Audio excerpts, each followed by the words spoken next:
attending this session. I'd also like to thank CIPRI and the Swedish Ministry of Foreign Affairs for hosting yet another installment of the Stockholm Forum. And especially also thanks to the Dutch Ministry of Foreign Affairs for their generous financial support of this event, which is part of a larger project on linking security sector governance and SDG 16. My name is Will McDermott. I'm a project coordinator at DCAF, the Geneva Centre for Security Sector Governance, and I'll be moderating today's discussion.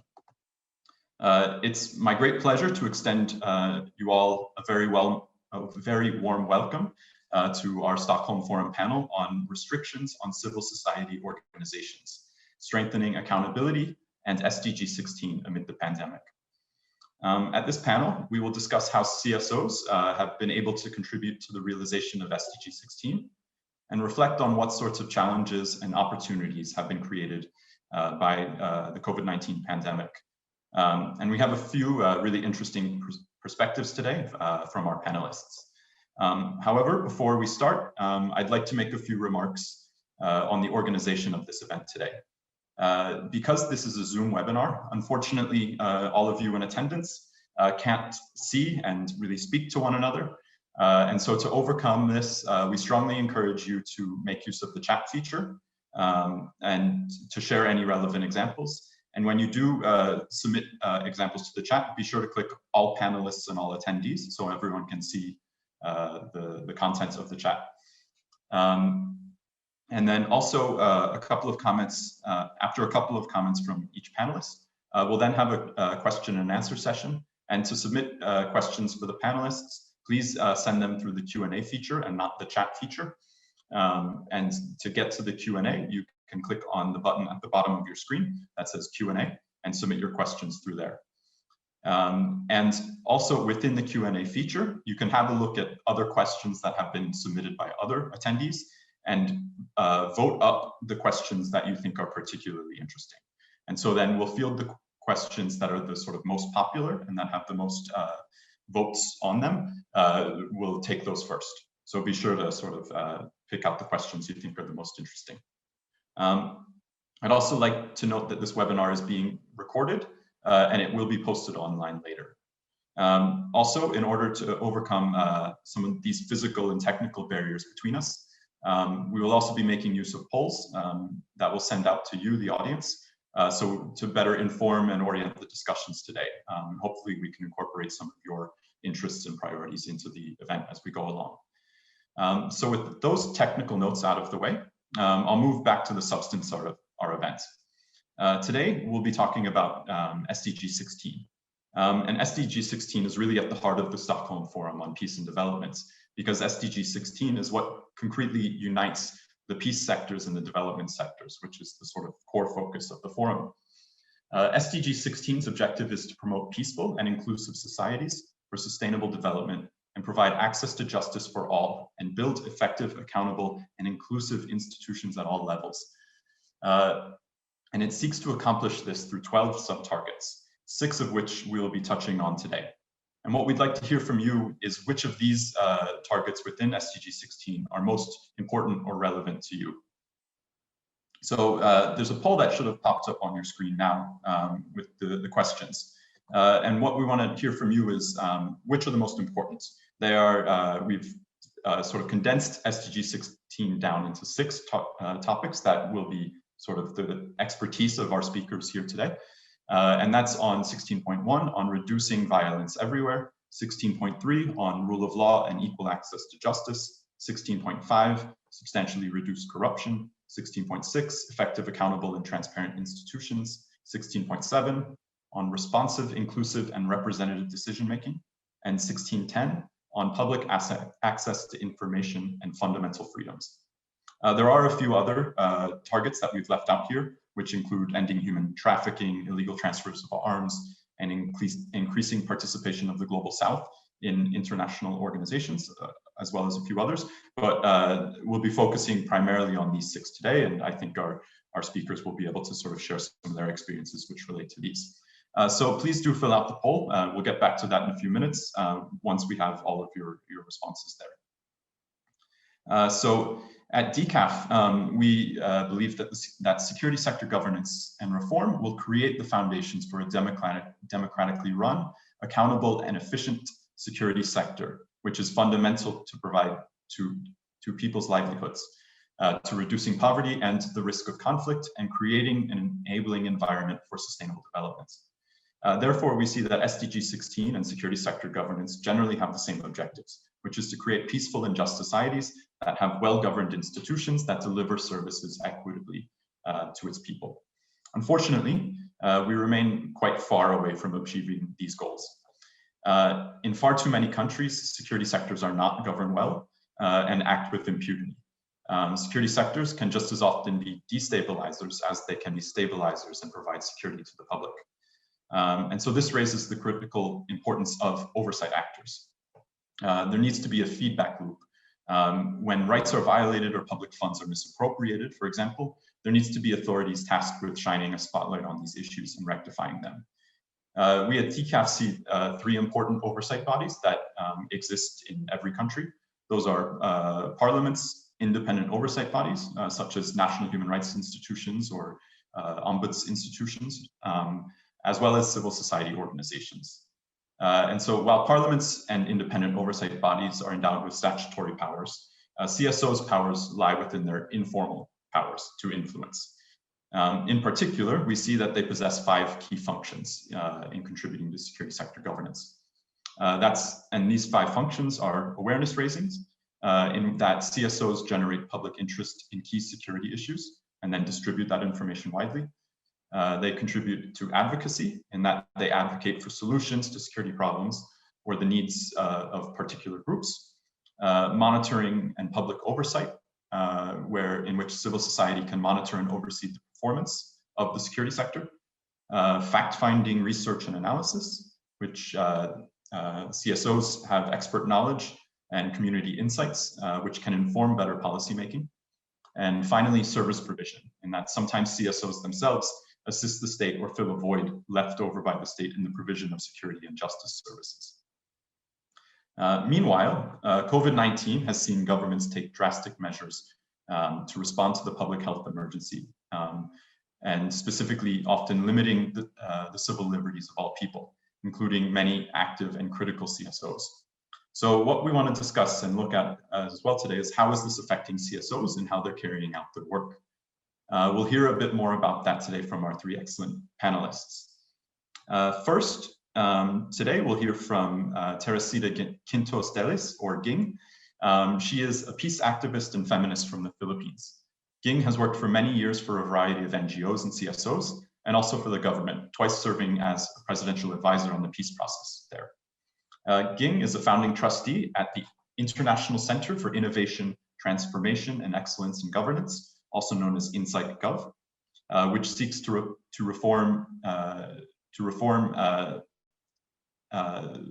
enable reforms that strengthen democratic politics and good governance. Secondly, we have Louise Edwards. Louise is the Director of Programs and Research at the African Policing Civilian Oversight Forum, or APCOF, based in Cape Town. A lawyer by trade, she spent the past 12 years supporting the drafting and implementation of continental and regional legal standards for human rights and policing in Africa. And last but not least, we have Alejandro Ponce. Alejandro is the Chief Research Officer of the World Justice Project. He joined WJP as a senior economist and led in the development of the WJP Rule of Law Index, and was involved in the adoption of a new indicator on SDG 16.3 on access to justice. Prior to joining WJP, Alejandro was a researcher at Yale University, an economist at the World Bank, and at the Mexican Banking and Security Commission. I'd also like to note that Alejandro is joining us from, I believe, the west coast of the US, where it's just past 5 in the morning. So I'd like to extend a special thanks to him for joining us at such an early time. So now that you've all had a few minutes to fill in the poll that we sent to you, I just wanted to have a look back on some of the results here. And it's quite interesting because we have a really diverse interest here. There's a lot of interest, most primarily in reducing violence. but also quite a bit on effective, accountable, and transparent institutions, rule of law and equal access to justice. And so as I move on to the questions for the panelists, I think we'll see a lot of overlap in the work that they're doing in as CSO representatives in working towards some of these SDG targets. Yeah, so I'll start I'll move to the speakers now, and I'll go to Ging first. And I was wondering if you could tell me a bit more about your work in civil society as a civil society activist, and how some of that work has contributed to SDG 16. So Ging, the screen is yours. Well, it's evening here, so good evening, but good afternoon, good morning, or wherever you are. So yes, well, I'll try to make my long story short. It actually goes back 35 years. Don't worry, I'm not going to go year by year, but I think it may be important to just start from where we were coming from. And that is that after we ousted the Marcos dictatorship in 1986, we found that one of its major legacies was, in fact, internal armed conflict on several fronts. There was a secessionist movement by Islamic forces in southern Philippines or Mindanao, a nationwide communist insurgency, which had really grown under the dictatorship, and by that time had some splinter groups, and there was the military mutiny that had in fact sparked the people power uprising that had gathered people in defense of the mutiny, the rebellion against Marcos. And while President Cory Aquino, our people power president, immediately called for a ceasefire and peace talks with the communist rebels, that didn't last long. Very quickly, the peace talks unraveled and fell through, and the rebels went back to the mountains. And those of us in civil society, although we weren't using that term yet then, were watching from the sidelines, realized we had to do something. Watching from the sidelines, we had realized that you cannot leave peace negotiations just to the combatants. It's so easy for them to move away from the table. Too long history of adversity, adversarial relationships. And we felt, well, we had fought also against a dictatorship, but without arms, and both sides were saying that they were fighting for the people. So we had the right to have a say in how war or peace was going to be made in the country. So we immediately, so that is when the we formed the Coalition for Peace. It was the first peace organization that came from the belief that ordinary citizens, unarmed citizens, had the right, had to have a place in the peace process. So we called on the two sides to return to the peace table, but in the beginning, neither side took us seriously. They thought we were a bunch of naive dreamers calling for peace, and that the smart and right thing to do was to fight to military victory. And it was clear they were not going to listen to us unless we showed them numbers. So we decided, okay, we'll stop talking to the combatants, we'll start talking to the people. We needed to build a constituency for peace. And that's where we started. We reached out to the communities, especially those that had been most affected by the armed conflict. We organized campaigns such as the 10th City for Peace when the new Congress opened. We called for people's Christmas ceasefire, saying that this was our call and we would call them out if they did not follow. We partnered with communities that declared their areas as zones for peace, where basically residents were telling the armed combatants, you want to fight, you fight, but not in our area. In our area, you cannot come in without putting down your guns. You can come in, play basketball, do other stuff, but you cannot bring your guns in. So we did shuttle diplomacy, talking one day to government, the next day to the rebels. Government knew, but let us talk to them, trying to look for some common ground, some common actions that could begin, restart the talks. And we brought the different basic sectors together: farmers, fisherfolk, urban poor, labor, elderly, citizens, and young people, 14 sectors in all. It was a 9-month process of building a peace agenda. We were saying, you cannot talk peace and just talk about your agenda. We have an agenda too, and you need to listen to us. So we did that through the presidency of President Aquino. When President Ramos succeeded her, President Ramos was a retired general, had served as the chief of staff of Cory Aquino and the defense secretary. And at that time, all of our proposals, he was the big stumbling block. But when he became president, he realized it was going to be hard to run a country with an internal armed conflict. So he became interested in peace and looked again at our proposals. In fact, brought the basic sectors in to have dialogues with government, a social reform council, on which basis a law was passed, the National Anti-Poverty Commission, which gave a place at the table for leaders of basic sectors to talk about their agenda for government. When President Arroyo, 2 presidencies later,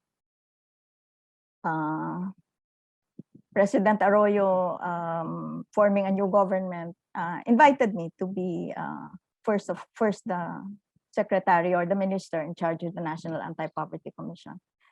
2 years later, she appointed me as the presidential advisor on the peace process, which made me the first woman and the first one without a military background to take on this position. And what did that do? It put me in the position where the things that I had been advocating as from outside government, suddenly I was in charge of making that process work. So continuing to work with civil society, my former colleagues, it wasn't always smooth. We were able to put the peace processes, because there were several, back in place, but because of an electoral fraud scandal under the president, I didn't finish the term. 10 of us, 9 other colleagues in cabinet and heads of agencies resigned together and asked the president to resign.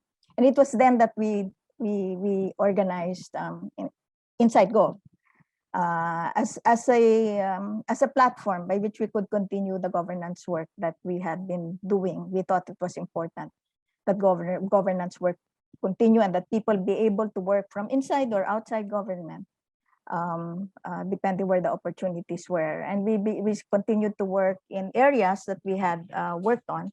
And for me in particular, I took the thematic track of peace, and what was added was security sector reform, because that was one of the learnings that I had in working as the presidential advisor on the peace process. Having come from the martial law background, civil society was very adversarial towards the military. If we were not fighting them, we just wanted to ignore them. But I realized when I was in cabinet that one couldn't do peace without working with the security sector. And so when in this space, after I had left government, I started this study group on security sector reform for civil society, inviting different members, leaders of civil society to come together, have weekly sessions to try to understand what the security sector was, how it worked, what was its history, what were the principles of security sector reform. We developed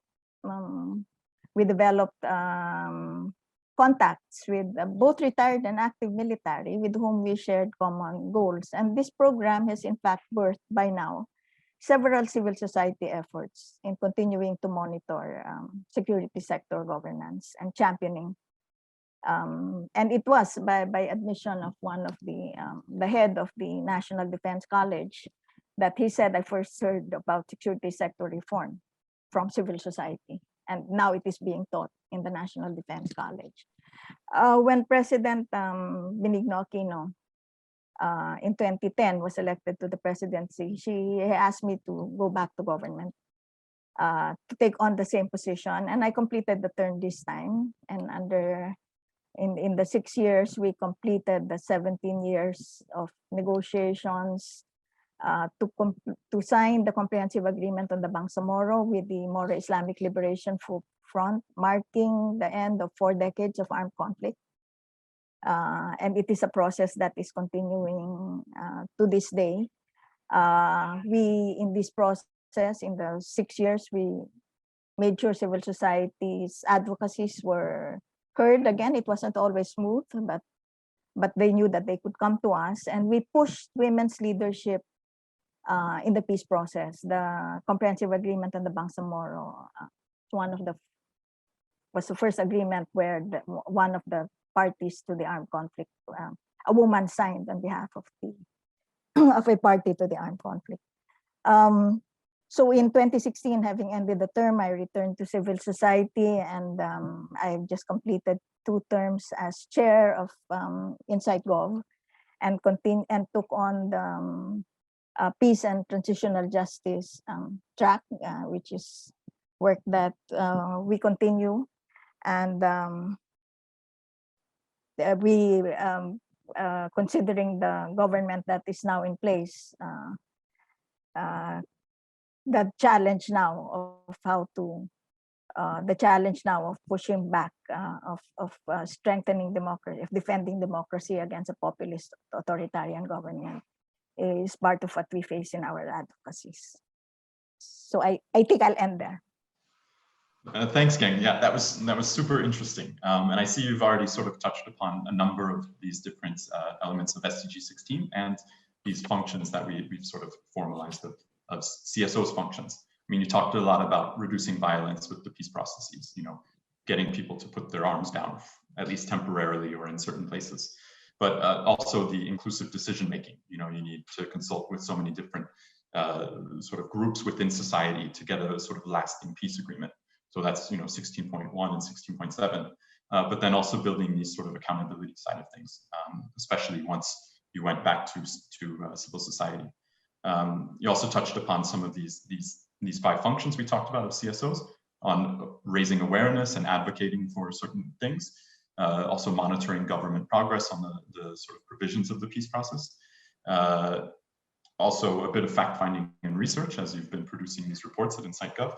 So one poll that I wanted to send out to you, the attendees, as well, is just to also get a bit of your perspectives on what are these 5 functions of that CSOs contribute to that you'd like to hear more about. And what we'll do is we'll try and orient these discussions, and then when we get to the Q&A, maybe we'll go to some, I can pose some questions myself, or if you guys also have questions in the audience, just a reminder to submit them through the Q&A feature. And so what we'll do is we'll try and incorporate your feedback into the Q&A parts. And also, if the speakers can see that some things are certain priorities amongst you, I see monitoring and public oversight is sort of receiving a lot of interest. Yeah, we will come back to that though in a couple of minutes. But next, I'll move on to Alejandro. I was wondering if you could share some of your experience working at World Justice Project. And as the name suggests, your focus is on the world and quite global. And you did some really interesting work in influencing not just the implementation of SDG 16 in one country, as Ging gave us some really great insight into, but all countries around the world, particularly by negotiating the inclusion of this new indicator on SDG 16. I was wondering if you could tell me a bit more about that work. Absolutely. Thank you very much, Will. And as you mentioned, the World Justice Project participated from the very beginning in the conversations that eventually led to the SDGs a few years ago.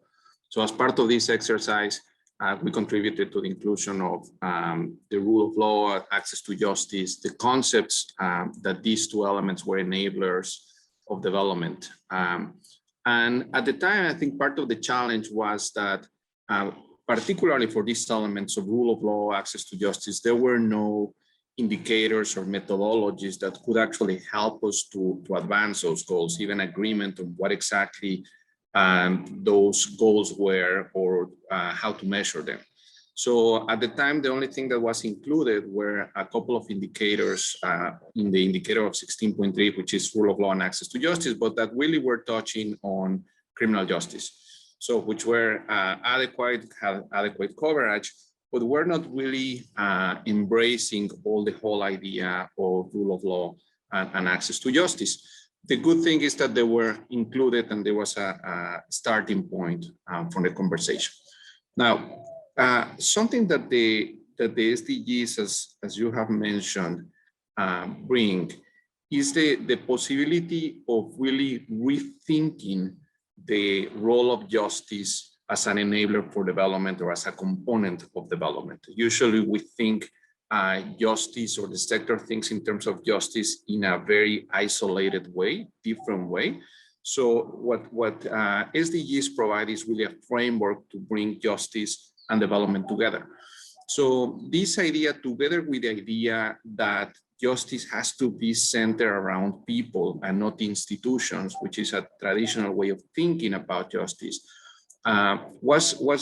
these two ideas, justice as a component of development and people-centered justice, were two ideas that we were supporting together with a series of other organizations, the OECD, Pathfinders for Justice at NYU University, at NYU, UNDP, UNODC, and a lot of different organizations around the world working in specific countries.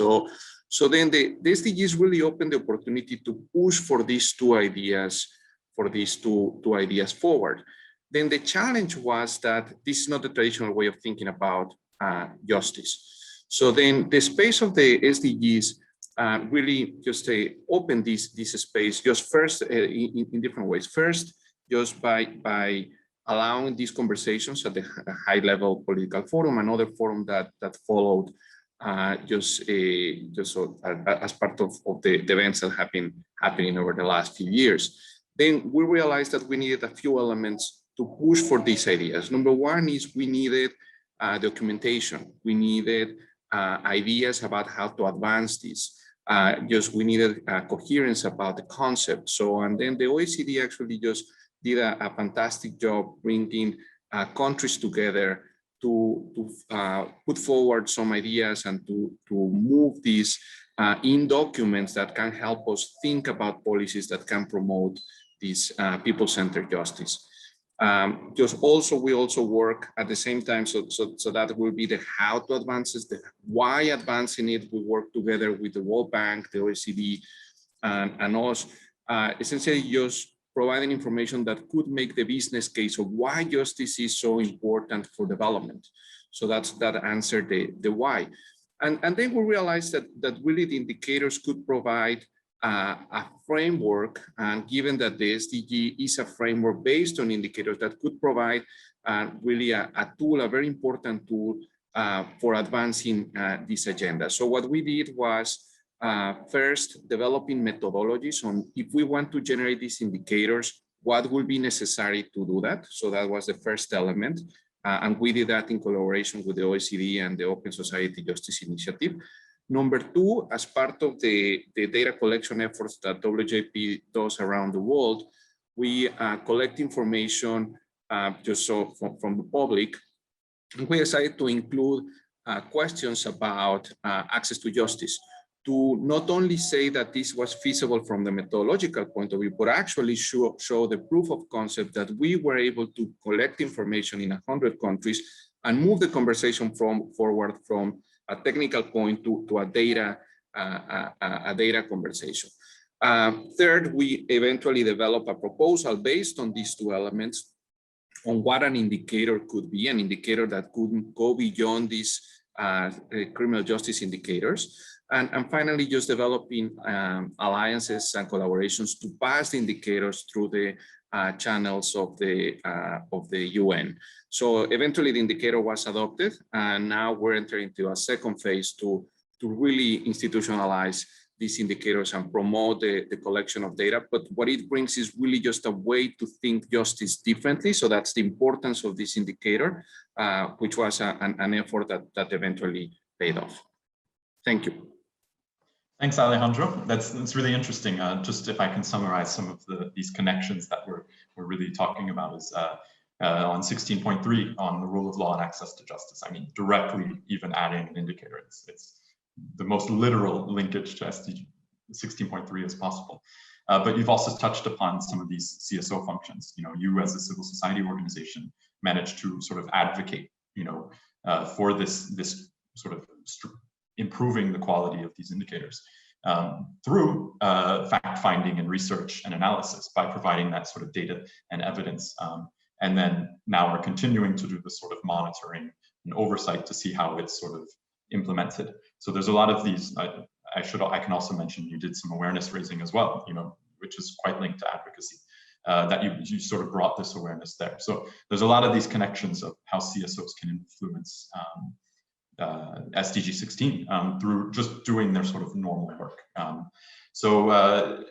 We'll also now here move on to Louise Edwards, who has a really interesting, some interesting experience also working on SDG 16 to share. Your organization, APCOF, was closely involved in the security sector and has worked quite extensively on police accountability long before the SDGs were even a thing. And so I was wondering, Louise, if you could tell me a bit more about how you at APCOF leveraged this sort of expertise and experience you have on policing and sort of translated that into work on SDG 16. Go ahead, Louise. Thanks, Will. So I'll talk about a country level initiative we engaged in to promote community level engagement with the SDGs, as well as a continental initiative to try and get regional intergovernmental actors on the African continent engaged with promoting 16. So sort of two very opposite ends of the kind of work that we do, but I think both illustrative. So at APCOF, we have for many years, like many other organisations, been making this link between security, justice, law enforcement and sustainable development.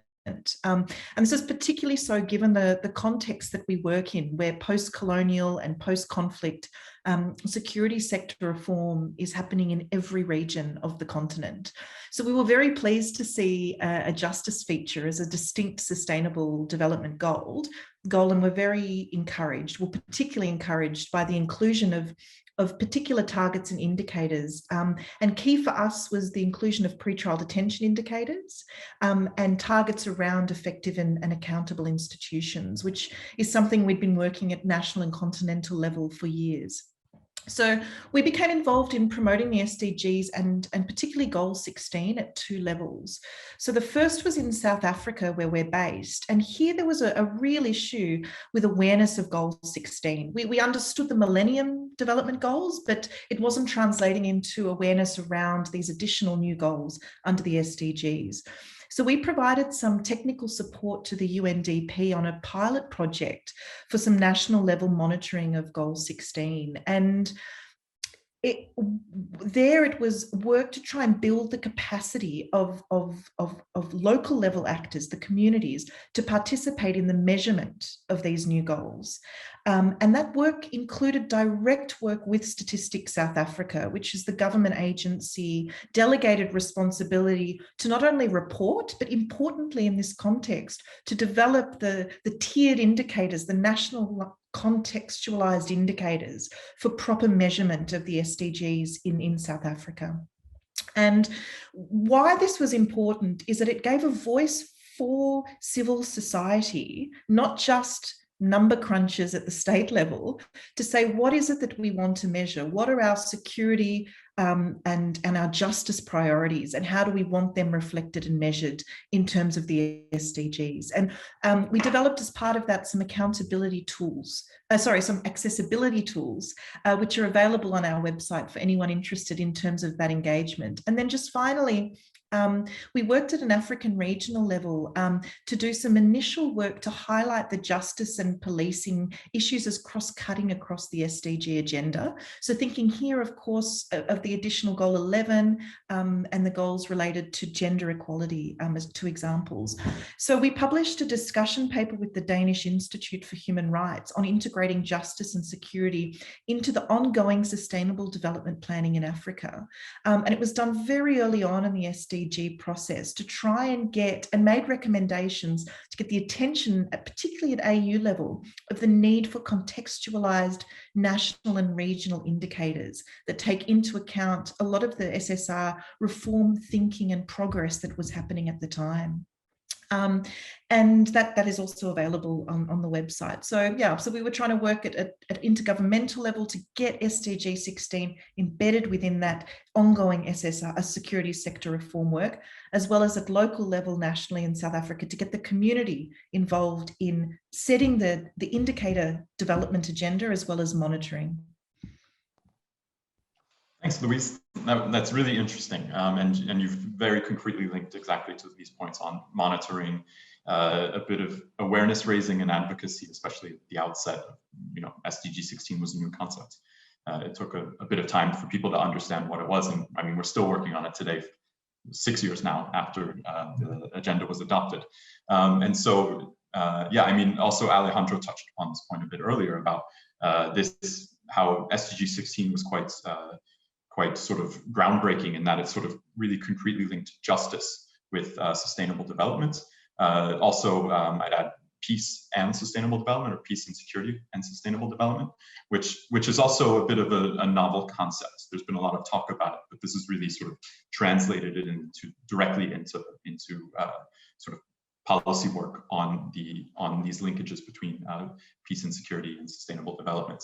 And so you also mentioned, again, a few of these SDG 16 targets on rule of law, inclusivity, where you had to do sort of community level engagement with a broad range of actors there. And so if I can summarize all of these points, I mean, you can see a lot of these linkages where, this sort of more traditional work on peace processes, on policing and accountability, on access to justice, it hasn't really changed the way of us working on these topics, but it's perhaps created some entry points into these new agendas to sort of maybe bring together different actors who in the past maybe haven't worked together to sort of get together and deal with some of these issues and think about justice, maybe not just through a justice silo with a bunch of lawyers, but think about how does this interact with these other goals, which you mentioned, Louise, about the sort of importance of 16+, which talks about these other linkages with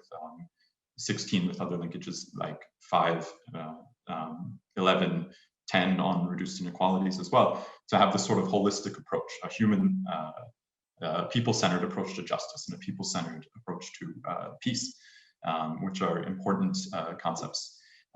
We are running a little bit behind time, so I'll ask all of you, we'll now move on to the sort of elephant in this virtual room, which is COVID-19. We're here behind our computer screens because of COVID-19, instead of having a nice afternoon in Stockholm. So we have another poll for all of you, which is about how we can use SDG 16 as a guide to build back better from COVID. I think there's a lot of really valuable concepts within SDG 16, but also within other goals that we can use as a bit of a framework as we sort of start looking at the future once beyond COVID, even though we're still very much in the middle of COVID. It's not too early to start looking at how we can build back better from this. And so what I want to pose to each of you now is progress on implementing and achieving SDG 16 was already behind schedule in 2019 before COVID even arrived. And so Ging, as I understand you, like myself, and I think most of the rest of us, are currently in lockdown. I was wondering if you could share with me your experience at InsightGov over the past year. How has that impacted your ability to sort of carry out these 5 key functions that you talked about earlier? And what are some of the impediments? Have there been any unnecessary restrictions placed on civil society in this period? And again, just please try and keep it to about 2 or 3 minutes response, so we do have some questions at the end. Thanks. Go ahead, Ging. Yeah, sorry. Yeah, but yes, I'll try to do this fast. All the worst things are happening in the Philippines. Security, an approach to COVID as a law enforcement issue rather than a health issue. So very militarized, very securitized, which means we've not solved the health problem, and we've locked down. So in a tremendous economic recession, people are hungry and jobless. At the same time, the government that was said already authoritarian tendencies just used the opportunity of people not being able to protest to pursue its agenda. It closed down the largest broadcast network, passed a horrendous anti-terror law that makes everyone just more vulnerable, and the killings, drug-related, red tagging, etc. All of that is going on, putting a real chill on people, and our institute also, government practically capturing all government institutions as well. And of course, at Inside Gov, that doesn't mean we stop. It in fact means we push harder. We work harder. We find new ways of asking the questions, using social media, using, including online concerts, doing online protests, etc., bringing statements out. And maybe I'll just mention two projects that we did. One with Every Woman, which is the Broad Women's Coalition that I also chair, which is being supported by Inside Gov in terms of secretariat. When the pandemic happened, we started online conversations trying to understand this and how it was affecting our lives, and several conversations online and both internal to us and public. And then putting this all together, so we now have a book, COVID-19 2019, Every Woman's Feminist Response and Recovery Plan, which puts out an agenda, tries to look at how, in fact, this has made women's lives harder in the areas of education, health, livelihood, etc. And there's also a chapter on security sector and governance, which for us is our attempt. It is online in our website, and when we launched it, we had the vice president, who's a woman. We had legislators come and take a look at it and take it very seriously. We want to be the feminist agenda to be very much a part of the rebuilding that should be starting even now. Second is our continuing effort to try to accompany the civil society of Marawi, the Islamic, one Islamic city that underwent a siege and was carpet bombed, and the effort to bring the civil society voices out, and the shift we needed to make there, to go online, to teach them how to do it, use a Facebook page. Now they're doing podcasts, bi-weekly conversations about Marawi as the 4th anniversary of the siege comes up. And then doing research on what actually is the state of rehabilitation, to call out government for having left this problem, which makes it one of the most vulnerable, most fragile areas for new people's grievance and extremism, in fact, to grow again. That we are presenting to development partners, to media, so that and to the legislators, and to civil society, to keep those voices there, to keep on reminding people that 4 years later, this is a security issue, which is going to be, again, another legacy. It is going to be intergenerational that we will have to work on. Great, thanks, Ging, for that. I think you've highlighted a few really important concepts on the importance of being proactive, reaching out to these groups, especially in this sort of lockdown period, to reach out to them, be proactive, solicit, get their inputs, and use new technologies, new social media, digital technologies to overcome these sort of physical barriers we have. I'll next move on to Louise. The same question for you, if you could give a brief summary of how COVID sort of impacted your work. Thanks.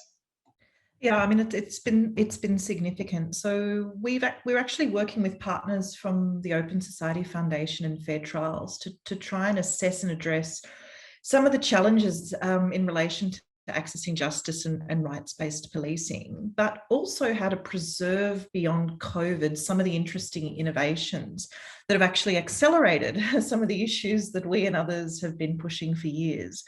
So in terms of the positives, so for example, this includes moratoriums on arrest for minor and petty offences, the release of detainees in pretrial detention and sentenced prisoners who were in for minor and petty offences. This was done under COVID to aid decongestion as a public health response, and we see no reason why this can't be sustained as a broader access to justice and human rights-based response. But the bad has very much outweighed the good.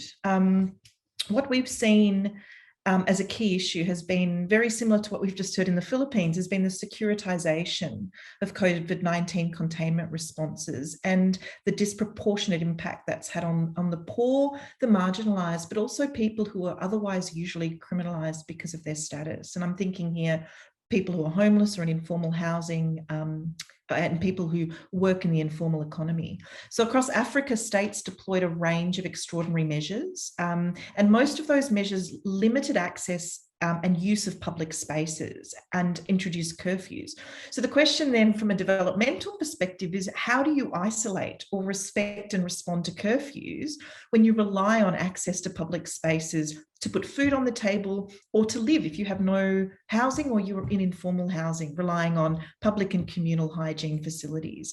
So the measures, and in particular the often brutal methods employed to enforce these measures, including the deployment of the military in South Africa in our early lockdown, is all it's doing is entrenching the marginalization of millions of people already struggling with the legacies of failed economic, social, and legal policies. So it's been a real challenge.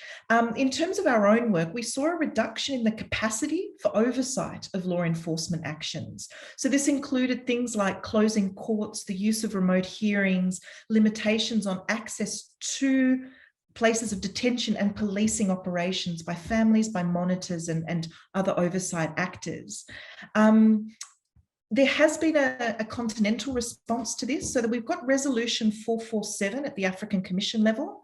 It's going to mandate the chairperson to develop normative guidance on human rights compliance during states of an emergency, which will be a significant, I think, normative contribution in terms of how we balance security, public health, and states of emergency in this context. And that will be an important forum, I think, to raise some of the issues here.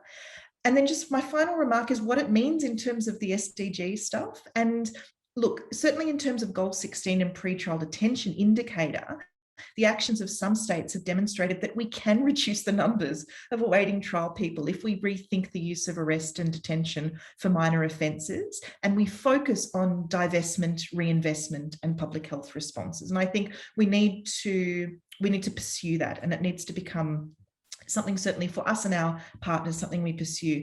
But secondly, I think it radically impacts our understanding of what is meant by the target effectable and accountable institutions. So on the one hand, we saw the South African Human Rights Commission mobilise very quickly with civil society to try and monitor during that initial lockdown.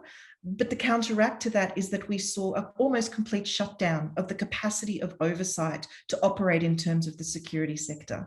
So I think we've got good, we've got bad, and we've got a lot of stock taking to do once this is all over in terms of a way forward. Thanks, Louise. There's a lot of interesting points, but I won't take up more time myself speaking. Alejandro, I was wondering the same question to you, if you could sort of give an overview of how COVID's impacted, and maybe there's been some opportunities presented by COVID. Go ahead.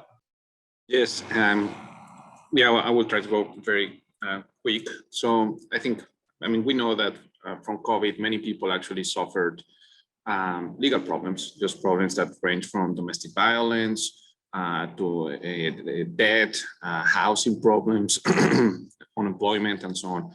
And the justice systems in general had difficulties addressing these problems, in part because of the way that they operate, but also by the way in which they conceptualize justice. We realized that there weren't a lot of responses, or was difficult to respond to problems when they were not getting into court. And I was really speaking about this idea that we need to think beyond or the justice system beyond simply when the issues arrive to courts, no, similar to the way that we think in health in terms of prevention, early treatment, and intervention. So the same, we need to think about justice. Now, as you're saying, so in our case, the COVID brought challenges and opportunities. So on the challenging side, I think that the COVID essentially just put a pause on all the momentum that had been generated just as part of the SDGs, the inclusion of a new indicator, just the idea of introducing just the concept of justice and so on, because suddenly countries had other challenges, not just ranging from public health, but also socioeconomic challenges. Funds were not there. It was difficult to talk about data, forget about collecting new data, which was what the indicator, for example, was promoting. So it was very challenging to do that. And indeed, countries are behind on starting even to think about how to collect this information, or the bodies, the co-custodians and us as technical partners, just on how to think about how to collect this information and so on. Just we're not at the pace where we would like to be. Just obviously, the situation has just affected a large number of countries and has shown the weaknesses of the data collection mechanisms and the lack of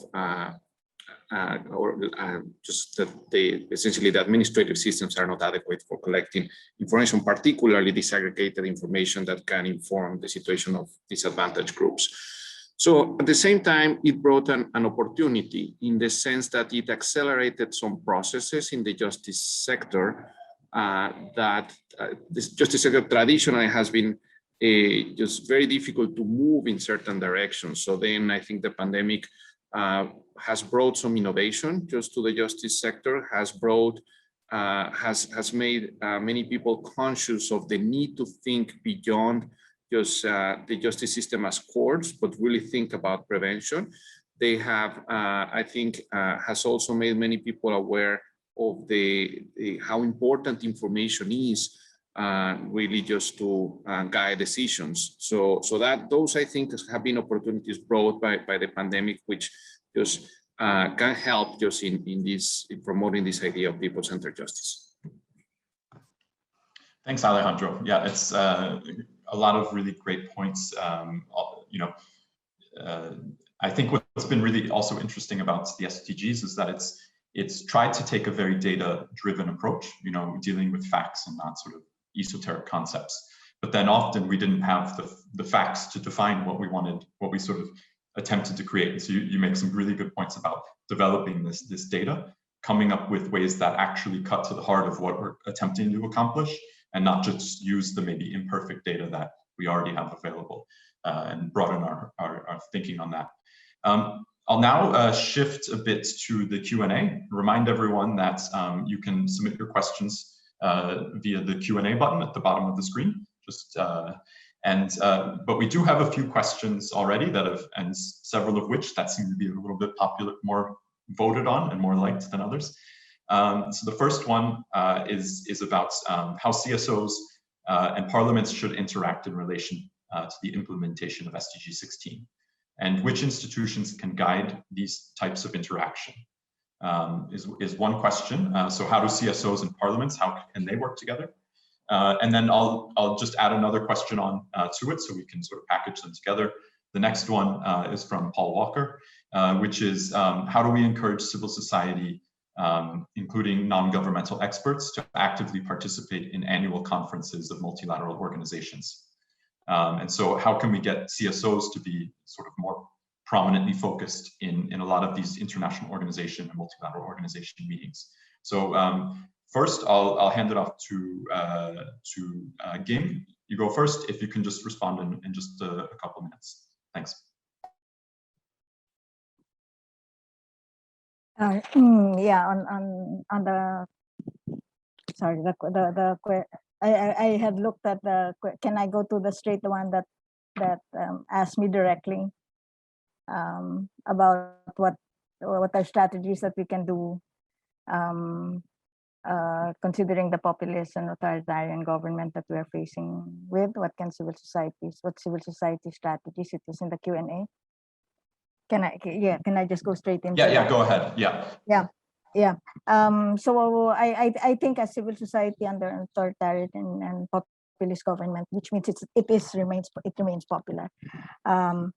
The one needs to take both a short and a long view. I think documentation is still important, evidence-based, and you use the evidence when people are ready to call out somebody, but you also know that some of that documentation that you need to do, for example, in the killings, is going to be something that you will need to use maybe later. Later on, when there will be an open time for reckoning. I think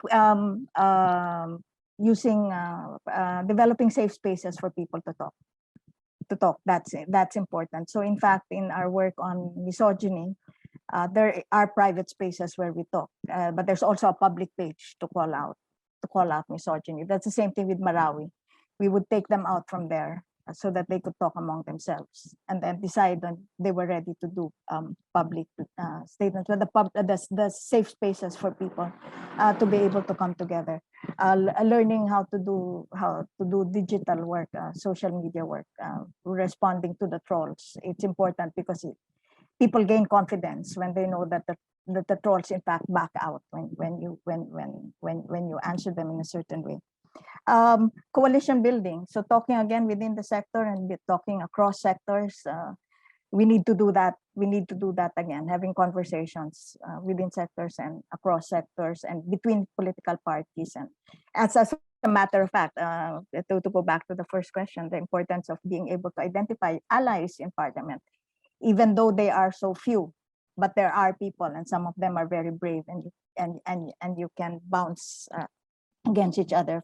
Finally, what we're doing now, what we're calling generative conversations, is really having civil society to examine what has happened, how we have in fact been divided by a populist government, and begin to talk about the elephant in the room, the divisions that had happened, that needs to be examined, and why we need to again rebuild civil society as a countervailing force, beginning with one-to-one dialogues to bigger groups. We hope that it will start a real process of self-examination, because populism did something to us that surprised us and turned our values around, and we need to be able to confront that. Thanks again. Next, I'll go to Louise, if you would like to take these two questions on CSOs and parliamentarians, and also increasing civil society's engagement in international organizations. Great. So I think that raising the issue of parliamentarians is an interesting one, because it's certainly the role of parliamentarians in terms of our own work. So looking at police accountability and police performance is something we've grappled with, and we certainly see them as an underutilized an arena in terms of progressing this work. So we've been trying to improve our engagement with them. And I think in the SDG context here as civil society, I think we need to think about how to engage their oversight function, particularly in terms of budget allocation and scrutiny, as well as through the thematic committees that will look at the individual performance of various departments and institutions in terms of yearly planning and priority setting, and seeing how and where SDG achievements and planning around that is being made. The challenge is going to be, and I think this is where civil society can play a strong role, is we've talked, and you alluded to it before, Will, about that initial work that happened back 2015 to try and get people aware of these new goals, aware of the SDGs. And I think that works is probably still outstanding in terms of engaging parliamentarians and the role that they can play. So as CSOs, I think that's an arena where in terms of an institution to promote that interaction, it should be us. Thanks, Louise. Alejandro, do you want to take those questions? Yeah, very quickly. I think that this is an important point. I think it really varies just on the country, just on how open the different institutions are. Parliaments are not the only institution to really interact for civil society. I think, Will, the points that you put at the beginning of the 5 functions of civil society, I think speak about the role that civil society can take in engaging with these conversations. The SDGs, I think, provide a framework, but it's really up to civil society just to really advocate, provide fact-finding, monitor, and really just complement the work that parliamentarians or the the government that different competencies can do.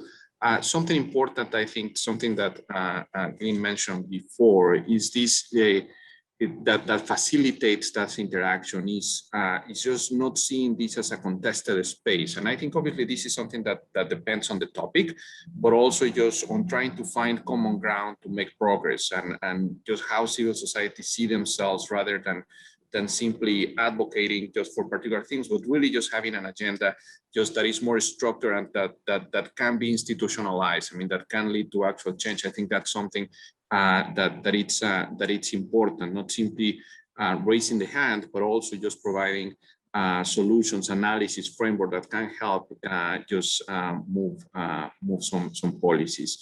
On the other question, I think it's a challenge. I think in part also because just of the spaces where these meetings happen. I think now the pandemic has provided some virtual forums that actually may open the possibility for more civil society from different countries to join these conversations and an opportunity for the organizations to actually open the spaces for these organizations.